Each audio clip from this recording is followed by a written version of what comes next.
Hello everyone. तो आज हम बात करने वाले हैं life in the temperate grasslands. हम लोग ग्रासलैंड के बारे में ऑलरेडी पहले लेक्चर्स में बात कर रखी है। एक टॉपिक के ऊपर मैंने आपको ग्रासलैंड के बारे में डिटेल में बता दिया था, बट इस टॉपिक के अंदर में हम ग्रासलैंड के बारे में लोग और डिटेल में बात करेंगे कि किस तरीके से ग्रासलैंड होते हैं और किस तरीके से ये अपनी लाइफ को डिपेंडेबल करते हैं, फिर इसमें और उसमें दूसरों में क्या फ़र्क होता है। क्लियर। तो पहली बात हम बात करते हैं कि grassland is a regions where the grasses are from the dominated या फिर dominant type of the for the plant life. ठीक है, मेन चीज़ याद रखो कि ग्रासलैंड्स वो होती है कि जो लाइफ को डिपेंडेबल बनाती है दूसरों के लिए, राइट। जिसके अंदर जो प्लांट्स लाइफ होती हैं या फिर जो टिपिकल लाइफ होती हैं, जो एनिमल्स लाइफ होती हैं, ह्यूमंस लाइफ होती हैं, वो कहीं ना कहीं ग्रास के ऊपर इतनी डिपेंडेबल नहीं है।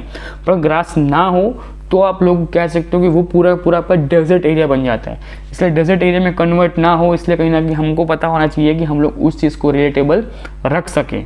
दो टाइप के ग्रासेस होते हैं, एक होते हैं आपके टेम्परेट ग्रासलैंड, एक होते हैं आपके ट्रॉपिकल ग्रासलैंड्स। अब इन दोनों को समझने के लिए आपको ये चीज़ें आपको दिख रही है ना, इन चीज़ों को भी छोड़ दो। आपको नीचे का एक सबसे मेन पैराग्राफ आपको समझा देता हूँ, जिसमें आपको आधे से ज़्यादा चीज़ें आपको समझ में आ जाएंगी। कौन सी है? वो ये है कि difference between the tropical grassland and the temperate grassland. सबसे पहले लोकेशन की बात करते हैं। जो आपके ट्रॉपिकल ग्रासलैंड है उसकी लोकेशंस हमेशा आपको देखने को मिलेंगी वर्ल्ड मैप के ऊपर। ऑस्ट्रेलिया, साउथ अमेरिका, अफ्रीका, यह सब के अंदर मोस्ट ऑफली आपको देखने को मिलेंगी ट्रॉपिकल रेंज। क्यों? क्योंकि यहाँ पे आपका मोस्ट ऑफली ऐसे रीजन्स आपके अवेलेबल हैं जो आपके ट्रॉपिकल रीजन्स है। कौन से? जहाँ पे सन रेज मीडियम से मीडियम में आती हैं और हर बार चेंज होती रहती हैं और हर बार उसमें कुछ ना कुछ चेंजेस आपको देखने को मिलता है। क्लियर। आगे बात करते हैं कि आपके जो टेम्परेट ग्लासेस हैं, ठीक है, उसमें क्या आता है? तो वो आपकी मोस्ट ऑफली अर्जेंटीना, नॉर्थ अमेरिका, फिर सेंट्रल नॉर्थ अमेरिका के अंदर प्राप्त होती है। क्यों? क्योंकि ये एरिया ऐसा होता है जहाँ पर वो इक्वेटर के आसपास के एरिया के अंदर ये ग्रास मिलती हैं। ठीक है, क्लियर। क्लाइमेट्स में क्या मुश्किल होता है? जो क्लाइमेट के हिसाब से ये देखा जाए तो जो आपका ट्रॉपिकल एरिया होता है उसके अंदर mostly warm and the various conditions आपको देखने को मिलती हैं। Wet seasons and the dry seasons are mostly seen on that area, right. आपको दोनों प्रकार के सीजन्स आपको देखने को मिल जाएंगे। ठीक है। अगर कहीं पे उस टाइम पे सिचुएशन ऐसी होती है ना कि अगर आप सोच रहे हो कि यहाँ पे धूप है या फिर कह लो कि ये पूरा हीट एरिया है, तो वर्ल्ड के उस साइड मतलब वर्ल्ड के सेकंड साइड पे अगर पृथ्वी ग्लोब है, ग्लोब के नॉर्थ या ग्लोब के ईस्ट साइड पे अगर बारिश नहीं हो रही है तो वेस्ट साइड पे बारिश हो रही होगी। ये टिपिकल आपको देखने को मिलेगा। कहाँ पे? ट्रॉपिकल ग्रासलैंड के देखने को मिल जाएगा।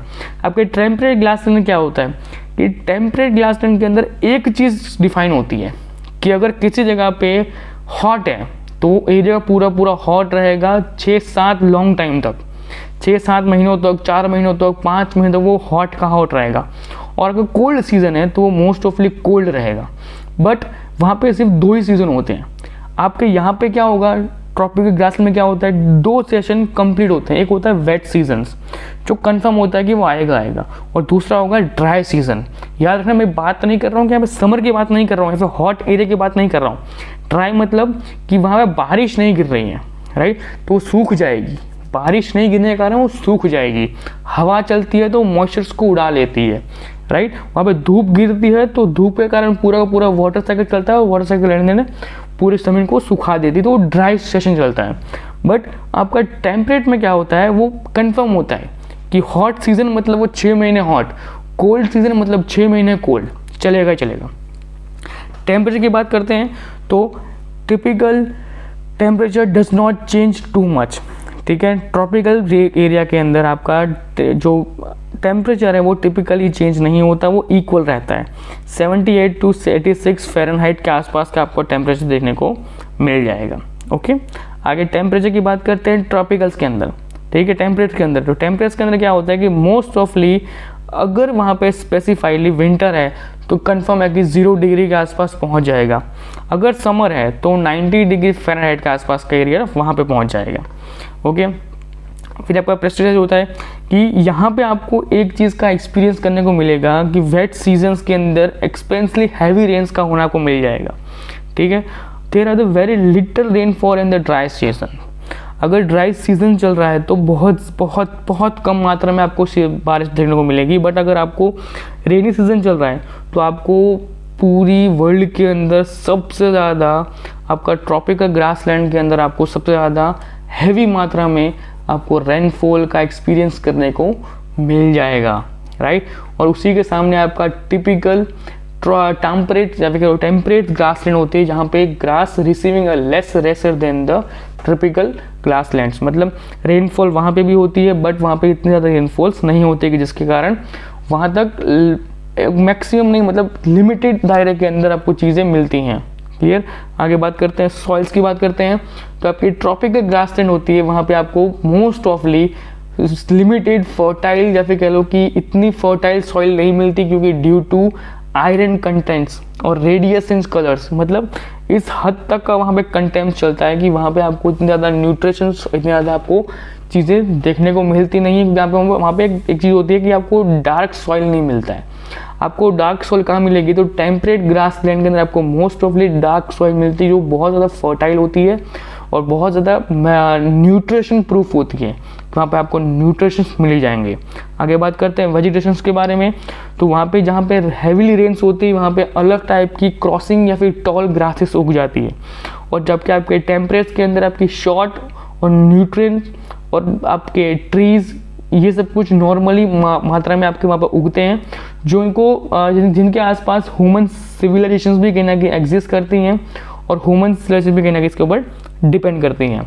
आपके जो आप इतना समझ लो कि आपको जो टेम्परेट ग्रासलैंड है ना, वो आपको देखने को मिल जाएंगे इंडिया के अंदर। छोड़ो, मैं बोलता हूँ आपके घर के आसपास भी आपको कहीं ना कहीं आप किसी ऐसे एरिया में रह रहे हो जहाँ आपका गाँव का एरिया हो या फिर टिपिकल किसी शहर के बाहर का एरिया हो, वहाँ पे आपको टेम्परेट ग्रासलैंड देखने को मिल जाएंगे बारिश के बाद, कि भाई घासें उगी पड़ी हैं, उनको कोई काटने वाला नहीं होता है, ठीक है, उनको कोई काटता वाटता नहीं है, तो घासें उगी पड़ी होती हैं और उन घासों के बीच में कहीं ना कहीं पेड़ भी उग जाते हैं। तो वो पूरा एरिया अगर 2-3 साल तक ऐसा पड़ा रहे तो एक टाइप का मिनी जंगल टाइप का पूरा कन्वर्ट हो ही जाता है इनडायरेक्टली, ठीक है। उसको हम कहते हैं टेम्परेट ग्रास फॉर्म्स। आगे बात करते हैं प्लांट्स के बारे में। तो सिंपल सी बात है, जहाँ पे बहुत ज़्यादा बारिश हो रही है तो मोस्ट ऑफली आपके वहाँ पे मोस्ट ऑफली ऐसे प्लांट्स उगेंगे जिनको प्लांट्स में ज़्यादा पानी चाहिए होता है। वहाँ अब आपका जो टेम्परेट होता है वहाँ पे आपके नॉर्मल सब कुछ चलते हैं। आगे एनिमल्स के बारे में बात करते हैं। तो सिंपल सी बात है, 2-3 चीज़ आपको डिफाइन कर देता हूँ पहले से, कि zebra, giraffe, elephants, lion, hyenas, ये सब आपको ट्रॉपिकल ग्राउंड्स या फिर ग्लास के लिए मिल जाएंगे। क्यों? क्योंकि ये चीज़ें उनको उनके टेम्परेचर के रूप में उनकी बॉडी के लिए उनके लिए ये चीज़ें ज़्यादा बेटर रहेंगी। फिर आपका जो टेम्परेट होता है वहाँ पे आपका डियर, कांगारू और ऐसी चीज़ें आपको चीतास, लेपर्ड, ये चीज़ें आपको कहाँ देखने को मिलेगी? टेम्परेचर मिलेंगी। आपने डिस्कवरी चैनल में कभी ना कभी देखा होगा कि देखो वहाँ जब वो चीता किसी चीज़ के पीछे शिकार में भाग रहा होता है, तो जो घासें उगी होती है ना, वो टेम्परेट घासें होती हैं, शॉर्ट घासें होती है, राइट। और आपने किसी टाइगर को कभी शिकार करते हुए देखना, फिर लायन को शिकार करते हुए देखना, वो बहुत बड़ी बड़ी घासों के अंदर बीच में छुप के शिकार करता है। क्यों? क्योंकि वो ट्रॉपिकल रेन फॉरेस्ट के अंदर शिकार करता होता है। जो आपका सेकेंड पार्ट है, जो आपका टेम्परेट है, जिसके अंदर आपका चीता किसी और या फिर किसी डियर का शिकार कर रहा है, तो वो एकदम लो एरिया के अंदर, शॉर्ट के अंदर छुप के वो शिकार करता है। तो ये आपका कुछ एक एग्जाम्पल था, छोटा सा एग्जाम्पल, जिसमें आपको डिफाइन कर पाओगे कि टेम्परेट ग्रासलैंड या फिर ट्रॉपिकल ग्रासलैंड में क्या डिफरेंस होता है। क्लियर? तो अब आई होप कि इसके अंदर आपको कोई डाउट नहीं होगा। ओके, आपको 2 चीज़ आपको पढ़नी है जो आपको बहुत चीज़ें समझा देंगी, बट मेरे हिसाब से तो अगर आप उनको रीड आउट कर लोगे तो ज़्यादा बेटर रहेगा। क्लियर? ओके, पहला आपका है पेरिसिल वाला, ठीक है, पेरिसिस वाला। जो ये आपका एरिया दिख रहा है ना, ये आपका कनाडा के आसपास का एरिया है, ठीक है, पेरासिस वाला। अब इसके अंदर पता आपको क्या चीज़ है, ये रॉकी माउंटेन्स के आसपास का पूरा एरिया है जो पूरा घिरा हुआ है, और मोस्ट ऑफली ये यूएस कनाडा की बॉर्डर्स के आसपास का पूरा एरिया, जिसके अंदर आपको ये मोस्ट ऑफली ऐसे आपको ग्रासलैंड देखने को मिल जाएंगे, जिनके बारे में हमने बातचीत पहले कर ली। यहाँ पे आपको टेम्परेट ग्रासलैंड मिल जाते हैं। कौन से? टेम्परेट ग्रासलैंड आपको मिल जाते हैं। अब मैंने आपको पहले बता दिया कि टेम्परेट ग्रासलैंड किस टाइप के होते हैं। तो अब आप उन चीज़ को एक्सपीरियंस करोगे इस हिसाब से कि जब आप इनको रीड आउट करोगे ना, तो आपको उसमें डिफाइन करने को मिल जाएगा कि किस तरीके से वहाँ इंसान रहते हैं, किस तरीके से वहाँ पे जानवर रहते हैं, किस तरीके से वहाँ पे प्लांटेशन होता है, वहाँ का क्लाइमेट किस तरीके से होता है। तो वो जो मैंने आपको पूरा डिटेल में डिफरेंशिएट दिखाया ना, वो डिफरेंशिएट ये पूरा से आपको कवर अप कर लेगा। फिर आपका आता है विल्डेस। अब आपको विल्डेस है ना, ये आपका टॉपिकल टेम्परेट फिर से ग्रासलैंड है।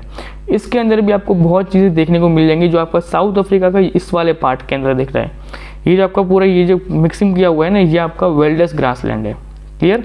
इसके अंदर आपको भी देखने को मिल जाएंगे कि भाई किस तरीके से क्लाइमेट, पेड़ पौधे, इंसान किस तरीके से रहते हैं, इनके क्या क्या डिफरेंशिएट रहते हैं, वो लोग किस तरीके से ज़िंदगी को जीते हैं इस एरिया के अंदर, ये भी आपको देखने को मिल जाएगा। और उसको डिटेल में रीड करना है तो ये जितने भी आपको पॉइंट्स दिए हुए इनको एक बार रीड कर लेना, आपको समझ में आ जाएगा कि इस चैप्टर के अंदर मोस्ट ऑफली कौन सी चीज़ों को प्रोटेक्ट या फिर कौन सी चीज़ों के लिए मोस्ट ऑफली आपको ध्यान देना है। क्लियर। एक और चीज़ का याद रखना है, जैन बर्फर्स वाला ये जो पॉइंट्स होंगे ना छोटे, ये गोल्ड वाले या गोल्ड माइन वाले, इनको मेजरली याद रख लेना क्योंकि ये आपके बहुत इंपॉर्टेंट पॉइंट होंगे आपके एग्जाम पर्सपेक्टिव से। क्लियर। तो आज के लेक्चर में इतना ही। वीडियो को लाइक कीजिए, चैनल को सब्सक्राइब कीजिए। मिलते हैं नेक्स्ट लेक्चर में। Bye bye, take care.